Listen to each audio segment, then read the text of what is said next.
Hello. Any success?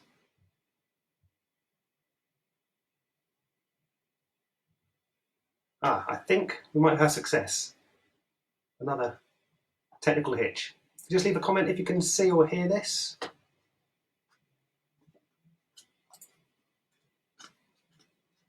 Anybody there?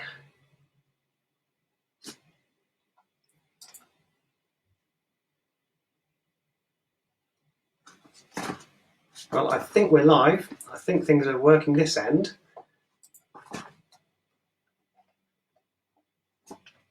Let's just put a comment in the box. Good. Somebody's there. Thank you very much, Jackie. Hi. So, good evening. Another busy week in lockdown. So this week we've been adding a few more videos to the new website and YouTube channel. We put one on about what is telehealth, just explaining what that is and how it works. We did one of reading the language of muscles, which we used Judaism on there, which she was absolutely thrilled about. And then we made one about good sitting posture at the desk, which again, Judy was the model and thrilled about again with that one. So if you had a look at those, thank you very much. So this evening, I thought we'd just have a little chat about the immune system and how to support it, because obviously it's quite a big issue at the moment for obvious reasons. Oh, so we've got Katie, Sam Mackley, lovely, Jackie, Lisa, lovely. Thank you all very much for tuning in. And that's confirmed we are definitely working. So yeah, the immune system and how to support it. The immune system itself is the body's defence against foreign substances, against antigens. And it triggers an antibody inflammatory response, which will help to wall those off, kill them off, and stop further damaging from escalating. You all know if you've had a cold, you've got a bit of a stuffy nose. Well, that's the inflammation within the mucosal passages, which is inflaming and swelling and making it difficult to breathe. It's a critical part of the immune response is inflammation. So white blood cells are brought into the area and it initiates the healing response, which is why sometimes anti-inflammatory drugs aren't always the answer, because they actually inhibit the healing response that we actually need. So it's interesting. Simon Billings of the Academy of Chiropractic Nutrition puts it in a really good way. He says to look at it through the lens of evolution.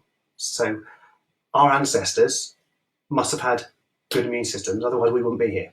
Because back in the day, two main causes of death was famine and infection. So if you had a good immune system, then you would survive. Our ancestors obviously did survive, that's why we're here.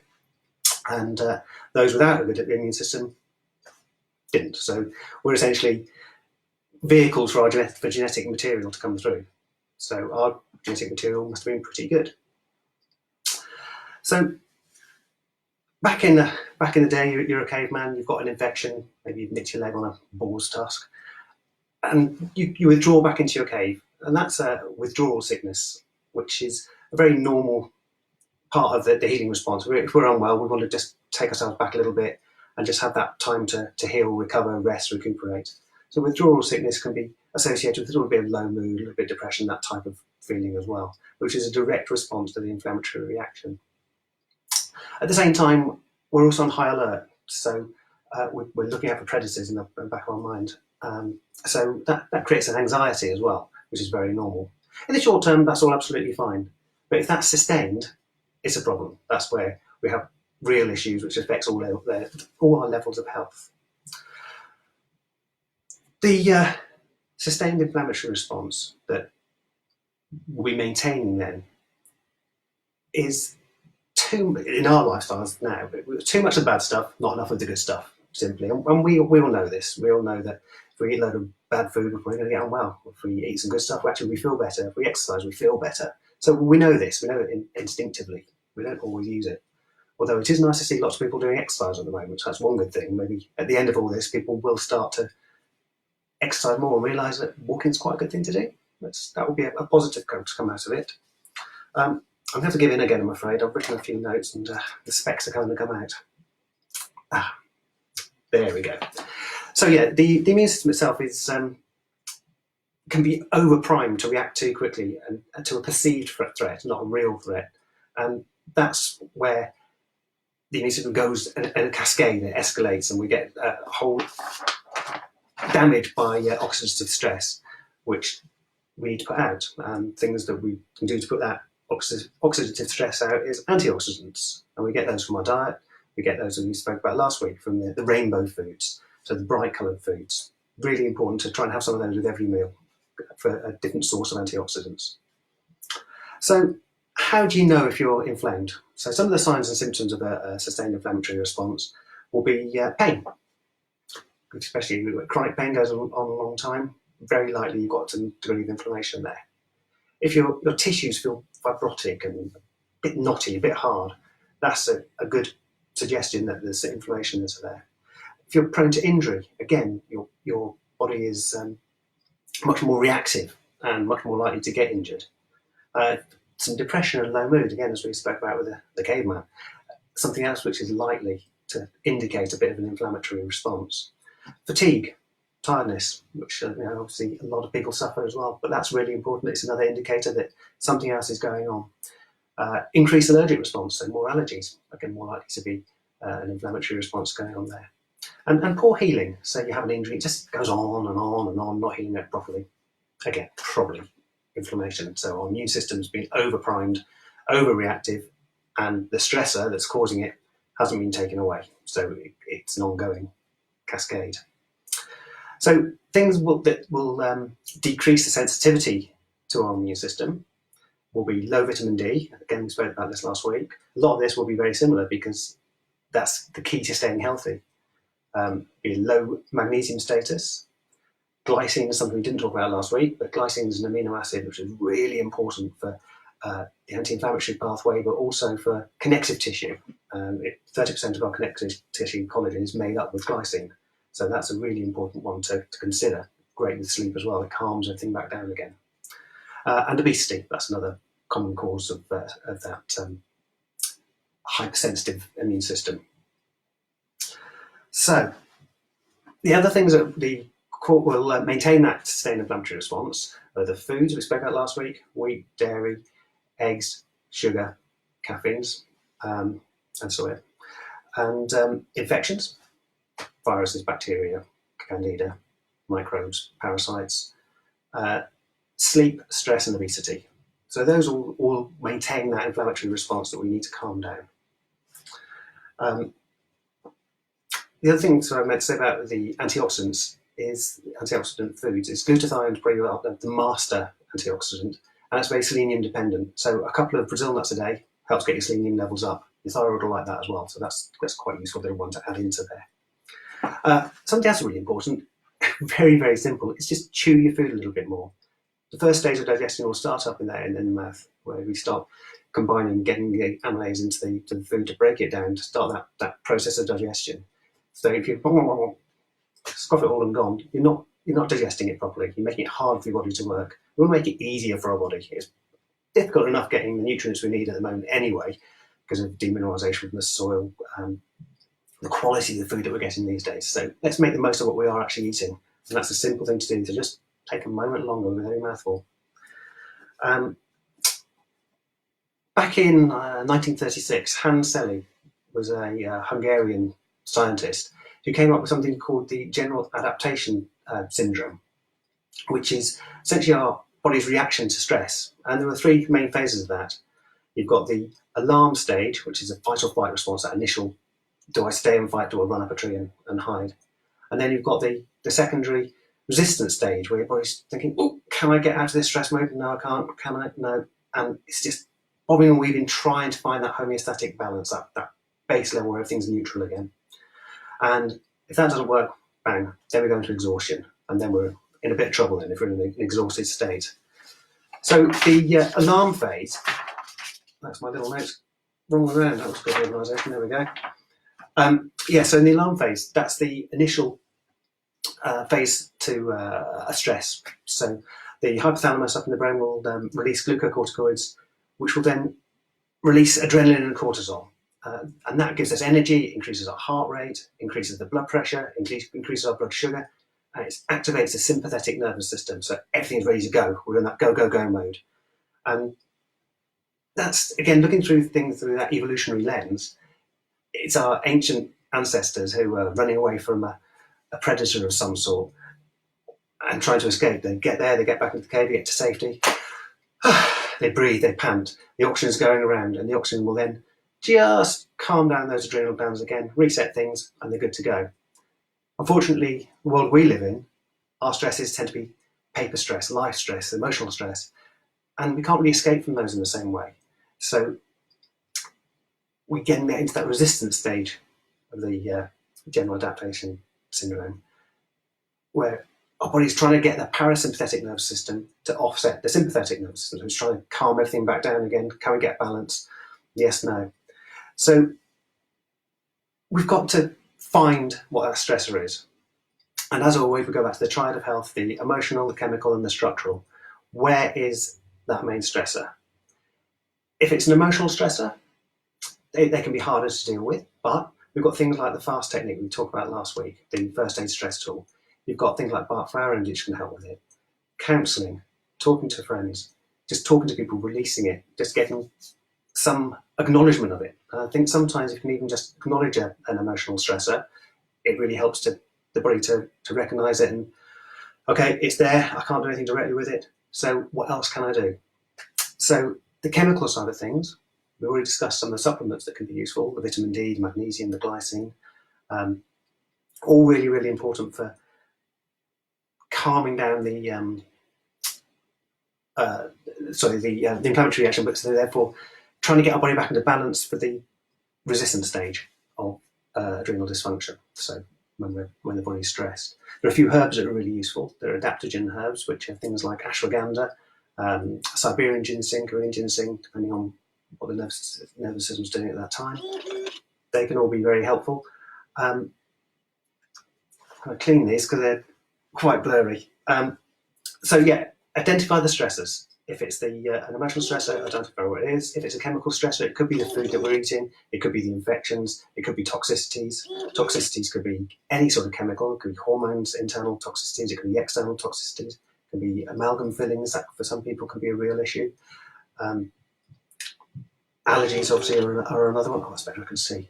Are another one. And then it can be structural. So if you've got a structural injury, you've hurt your knee, well, you need to get that knee fixed. You need to get it seen to. You need to do the right things to get it stronger so it isn't creating a sustained inflammatory response, creating that sustained stress response. So when we're in that resistance phase, the second part of that general adaptation syndrome, we want to try and stimulate our parasympathetics more, which again we talked about last week. We talked about the hummingbird. The hummingbird exercise is that one that's on the website, where we do the knock, knock, knock, knock in the skiing type posture, which is really good to stimulate parasympathetic nervous system activity. Something else which is really good is called the CV4. Now, I'm actually going to put a video up on this tomorrow because it's something you can do at home yourself. It's causing doing the CV4 for yourself. And that's essentially an osteopathic cranial technique which will put pressure on the fourth ventricle of the brain where the cerebral spinal fluid is produced and encouraging it to be produced a little bit more and then pushing it down, up and down the spine to nourish the body and calm it all down. And that's been shown to have really good effects on balancing the autonomic nervous system. So we'll be popping a video up tomorrow on that one, so you can check it out. But the simple self-help thing is a couple of tennis balls wrapped up in a sock, the back of the head, and then just lie back down onto them. And it should be very gentle and should feel quite comfortable. And that's another great way of encouraging parasympathetic nervous system activity.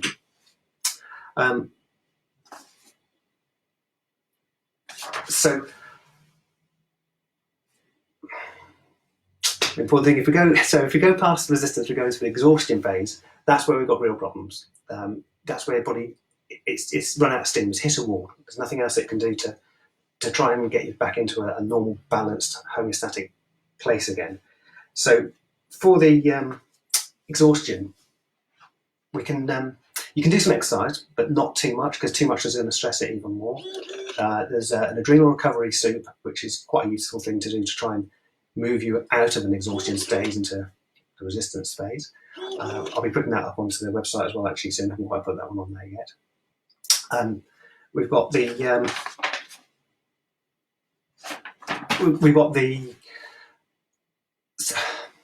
dear me, sorry about this, I wasn't quite there then. Exhaustion phase. It can lead to, again, depression. It can lead to it's been linked to heart disease. It's been linked to hormone health. It's been linked to absolutely no energy. So it's a common feature of people with ME. They'll often be in an exhausted phase of adrenal adaptation. So again, we need to take away the stressors, get back into resistance, get things rebalanced, then body can breathe again. So self-help things: diet, exercise. A good type of exercise to do is heart rate exercise. By Dr. Phil Maffetone came up with a method of making sure you're staying within the right heart rate. And if you're within that heart rate, you will definitely be aerobic. You'll be burning the right sort of energy. And that's 180 minus your age minus 5, which might seem quite low for a heart rate, but the more you do it, the harder you have to work in order to get your heart rate up. So again, on the website, there's a sheet on there explaining how to do that. The best thing for that is walking, just simply walking. And then the more you do it, you might have to walk a bit quicker to reach the same heart rate level. So your static factors there is heart rate and the length of time you're doing it for. And then the things that will change with the distance you cover in that time as you're improving.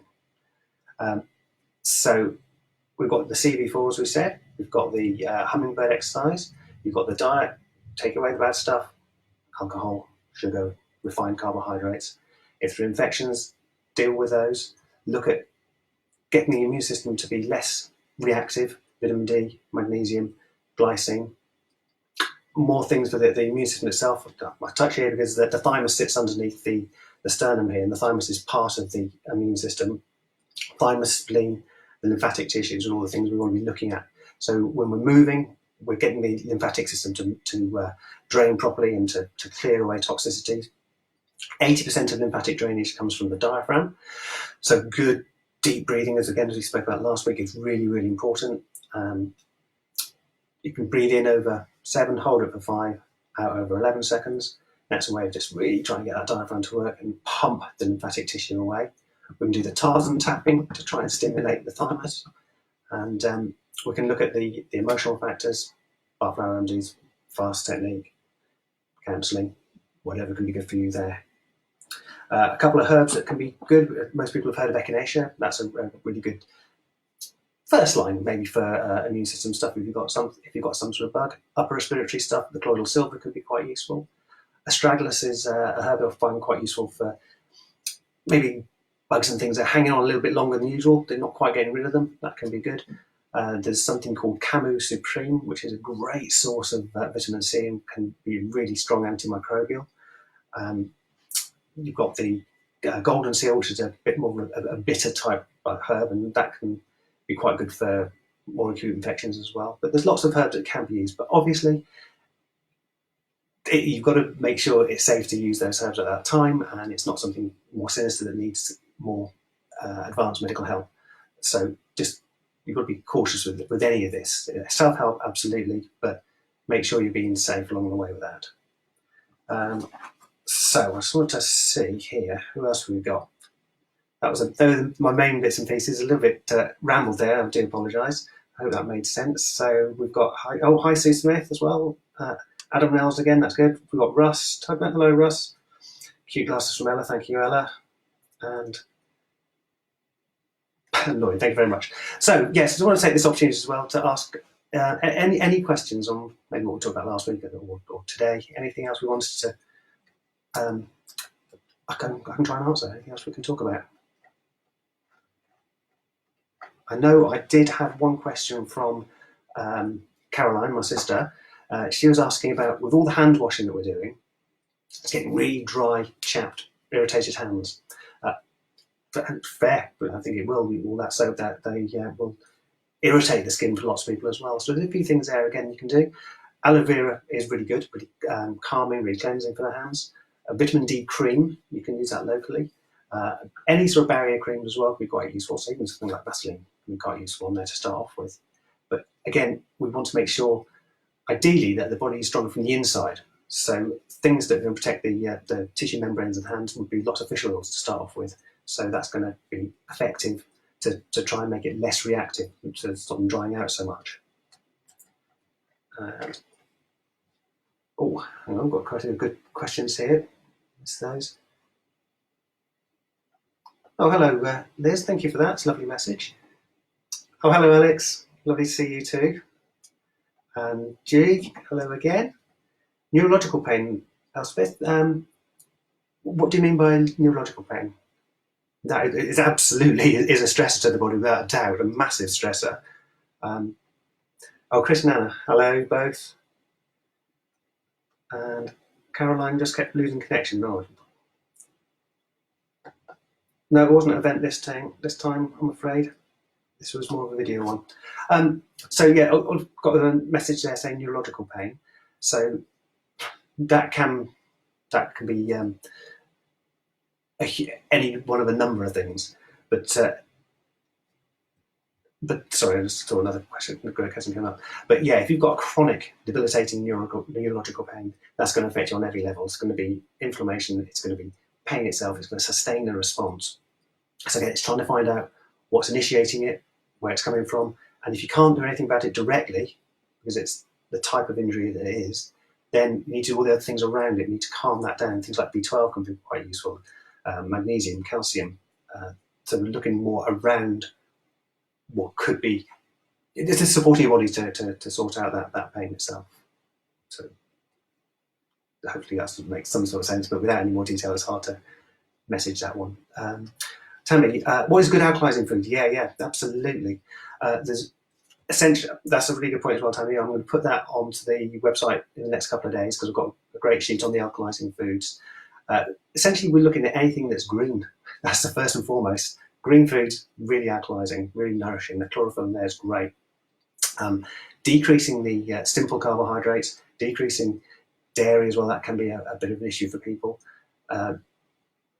Meats to some degree can be a little bit more acidic, but generally the more vegetarian-based diet is much more alkaline-based diet. But I'll put a whole sheet up on the website in the next couple of days because that's definitely a good idea. At the moment, craving carbs and comfort foods, yeah, absolutely, all too easy to go to for. And when we're stressed, that's what we want. We want that quick energy burst, which can be okay in a short, sustained period of time, but no good for a long period of time because that's going to create more stress, more inflammation, and that cycle then will be repeating. Oh, hello to pieces, all of you. And back issues, not operational, etc., as neuro.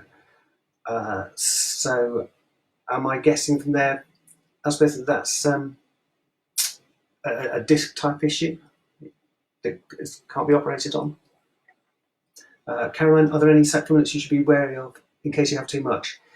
Yeah, you can have too much of anything. Just because it's natural doesn't mean to say it's good for you in any dosage. There are a couple of common things that you'll know about. Magnesium, for example, if you have too much, they'll have a very loose stool. So it'll go straight through you. You think, oh, I'm probably having a bit too much there. Very much that with vitamin C. Some of the other ones can be a little bit more assiduous because there's a big balance between, for example, zinc and copper. So too much zinc, you can start depleting your copper. Depleted copper, it's going to affect your hormone system, it's going to affect the inflammatory cycle. Would you necessarily know that? Not necessarily. It's just thinking, am I having a lot of one thing and not a lot of another? A lot of these things are sort of common sense. If you're always having zinc every day and you've had it for years, then it's going to be too much. Some people need a lot of zinc for a short period of time, and some people need a lot of zinc for maybe 18 months just to get the levels back high again. But that's why for some of these things it's worth seeing a professional to try and find out when to stop, how long to take it for, what do we need. And no disc. Okay, I'm not quite sure what you mean there, Elspeth, as to what the actual issue is. But again, with neurological pain, it's knowing where it comes from for a start, knowing what's caused it. If that can't be treated directly, then we need to do indirect things. So we need to get your body more resilient, more robust, more able to cope with the injury with that neurological pathway. Hope that makes sense. Okay, so no, I think that's all the questions there. That's good. So I was going to say, is there anything else you would like as a video or something I can do? I've got a bit of time on my hands at the moment, so I'm learning about this video editing stuff and playing around with that. So if there's anything in particular that you think would be a useful little video you'd like to see, let me know and I'll see what we can do about that. And again, going back to this evening, is this something you would like every Sunday? occasionally, too often. What if you would like that? Let me know what you'd like as a topic. You can tailor it around that. It's nice to catch up with a lot of you who I've seen for many years, and yeah, well, I've missed you. Yeah, believe it or not. And it's really nice to see so many of you here, just tuning in. So actually, that means a lot. It's lovely. Oh, Caroline, sorry, the connection keeps going here. I meant to say, would the person taking the supplements know if they're having too much? But I don't know if we've got. Yes, no, I think we answered that one. Morning stretch up for bad backs. Yeah, that's a great one, Elspeth. Yeah, there's a couple of really simple ones we can do there. Again, it's about moving, but depending on the issue, you've got to be careful. There's a couple of general ones. Yeah, we can certainly do a little stretching routine for bad backs like that. And Simon says, it's nice to see you in your room, which associated with the healing and happiness. No, thank you, Simon. That's a lovely thing to say. And hi, Julie. Thanks, Matthew. That's really made me think about a couple of things. We'll email you. Yep, you do. Well, if you can give me something you would like to focus on, we can do hormone health, gut health, stretches, we certainly do. Muscle pain self-helps. And we can try and tailor it around that. Oh, I'm happy to pop back on a Sunday evening all the time we're in lockdown and catch up with you all. So, okay. Thank you all very much for tuning in, and hopefully I'll see you next week. Okay, take care, everybody. Stay well.